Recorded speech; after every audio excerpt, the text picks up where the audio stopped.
首先咧，我一聽到呢個問題，射波點樣穩定啲，我就好奇怪，乜嘢叫穩定啲？穩定係咩意思啊？即係你本身已經射得好靚，穩定啲同準啲係兩樣嘢。我而家想射得靚啲、順啲，呢啲會易入手啲。我射得順啲、靚啲、長遠命中率咪高啲。但我唔保證你穩定啊嘛，因為你都唔練。你呢一年我有冇練過100次射波先？即係唔係話你一定要練100次，但係問題係你要有翻個基本練習量，你先至會應用到我講嗰啲嘢。嗰啲人問緊係，仲要係問緊比賽點穩定，佢唔係問緊練習點穩定。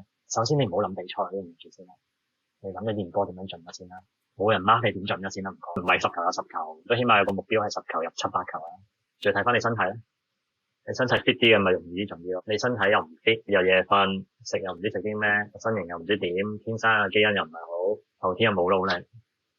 你同我講穩定，你冇 keep 住練係會退步嘅，你要知道。要明白自己係一個人類，即係我哋幫嗰啲係要建基於你自己幫自己，我哋嗰係加成嚟。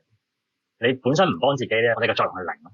你唔好諗住嚟到出席就係咯，嗰個效果就係嗰堂咯。可能日常生活都係，你睇完條 IG 片好似好有用，或者條 YouTube 片好有用，你唔係實踐你都唔會有用噶。用翻一個人類嘅方式嚟去進步咯。